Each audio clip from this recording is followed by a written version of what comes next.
और इसमें आपका दिया हुआ है, चलिए क्वेश्चन को अच्छे से पढ़ते हैं। For beta distribution of first kind beta alpha beta consider the following statements, ठीक है। तो for alpha greater than 1 and for beta greater than 1 density has a unique mode, ठीक है। अब देखो अभी आपने अभी जो है चलिए ठीक है, ये आपका एक स्टेटमेंट है।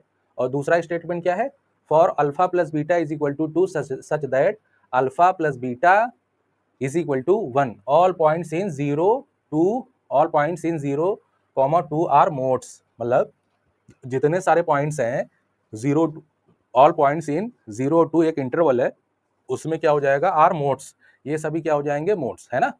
तो अब इसमें आपको प्रूव करना है कि विच ऑफ द स्टेटमेंट्स, देखो गौर करना, ये कह रहा है आर मोड्स, है ना, इस पॉइंट पे गौर करना, ठीक है। अभी ऊपर बोल रहा है कि हैज अ यूनिक मोड, है ना, और फिर इसमें बोल रहा है कि अगर alpha is equal to beta हो जाए, अल्फा इज इक्वल टू 1 हो जाए, बीटा इज इक्वल टू 1 हो जाए, तो सारे पॉइंट्स क्या हो जाएंगे बेटा, सारे पॉइंट्स आपके क्या हो जाएंगे, 0 और 2 के बीच में मोड बन जाएंगे, ठीक है ना। तो चलो दोनों क्वेश्चन को हम लोग ध्यान से देखते हैं। क्वेश्चन बहुत बढ़िया है ना।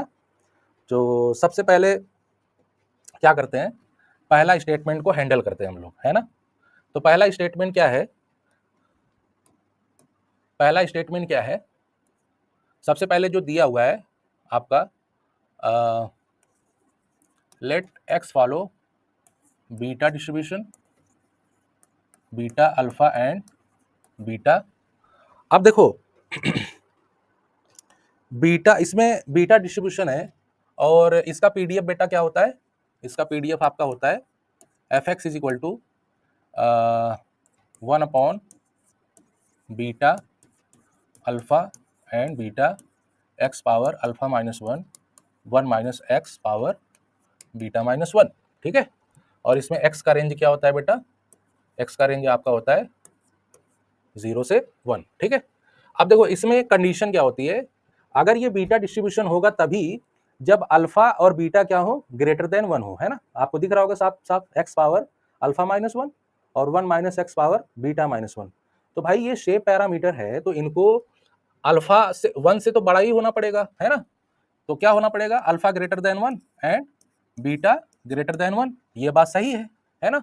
तो पहला स्टेटमेंट में alpha greater than 1 beta greater than 1, ये तो सही है, ठीक है। और फिर बोल क्या रहा है, अगर ये कंडीशन फॉलो कर रहा है ना, तो फिर अभी आपको पता है कि अभी इसमें एक क्वेश्चन आया हुआ था, उसमें हम लोगों ने जो मोड निकाला था वो क्या आया था, जो मोड निकाला वो क्या आया था, एक ही मोड तो आया था, वो क्या आया था, alpha minus 1 upon alpha plus beta minus 2, ठीक है। तो देखो ये क्या है, एक ही मोड तो है, ठीक है बेटा, एक ही मोड तो है ये, है ना। तो इसका मतलब ये हुआ कि आपका जो स्टेटमेंट फर्स्ट है वो बिल्कुल सही है, ठीक है, बिल्कुल सही है, ठीक। हैज अ यूनिक मोड, ये डेंसिटी आपका क्या है, एक ही मोड रखेगा, इसके पास एक ही मोड होगा, ठीक है। अब दूसरा स्टेटमेंट पे चलते हैं, है ना।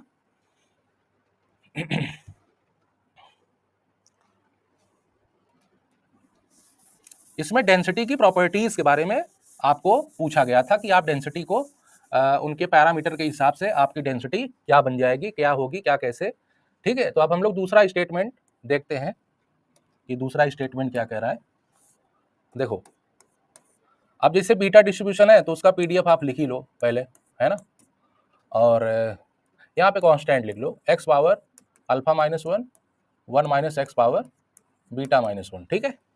आप देखो क्या क्या रहा है, for alpha plus beta is equal to 2 such that alpha is equal to 1 alpha is equal to beta is equal to 1, ठीक है। तो ऐसा है, अगर आप गौर से देखें तो यहाँ पे ना के की वैल्यू की जगह पे हम लोग यही रख देते हैं, अपना जो आपका कांस्टेंट होता है बीटा अल्फा बीटा, ठीक है।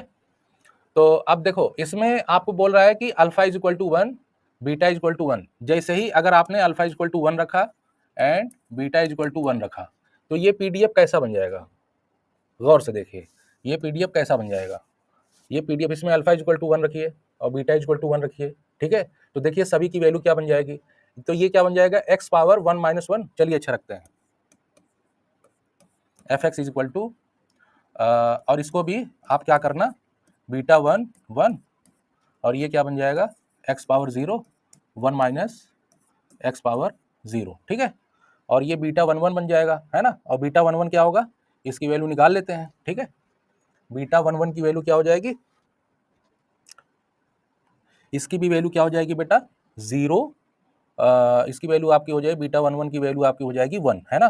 तो मिला जुला के इसकी वैल्यू क्या आ जाएगी, F X is equal to 1, है ना। और एक्स का रेंज क्या आ जाएगा 1 से 0 के बीच में, ठीक है। अब इस चीज को ध्यान देना, ये आपका कैसा डिस्ट्रीब्यूशन बन गया, यूनिफॉर्म डिस्ट्रीब्यूशन बन गया, ठीक है। तो अब यूनिफॉर्म डिस्ट्रीब्यूशन बन गया, तो अब देखो अगर मैं इसका फिगर बनाऊं, आप लोग ध्यान से देखिएगा, अगर मैं इसका फिगर बनाऊं, चलो इसको मिटा देते हैं, ये समझ में आ गया होगा। इसका मैं फिगर बना देता हूं, आपका यूनिफॉर्म डिस्ट्रीब्यूशन बन गया। तो इसका फिगर कैसे बनेगा देख लो। ये आपका मान लो 0 है, ये मान लो आपका 1 है, ठीक है। और ये मान लो बेटा आपका जो है, ये आपका y एक्सिस, ये एक्सिस, ये आपका 0 है ही, है ना। और मान लो कि ये आपका क्या है 1 है, ठीक है। जब आप इसका ग्राफ बनाओगे तो कैसे बनेगा, दिस वन, ठीक है। अब जरा गौर से देखो, मतलब इसमें अगर आप लोग गौर से देखेंगे तो हर एक वैल्यू पे प्रोबेबिलिटी की वैल्यू क्या है, सेम है ना। हर एक वैल्यू पे प्रोबेबिलिटी की वैल्यू क्या है, सेम है। लेकिन x का रेंज क्या है 0 से 1, ठीक है। लेकिन इसमें क्या बोला है, आपके स्टेटमेंट 2 में क्या बोला है कि all points in 0, 2 are modes.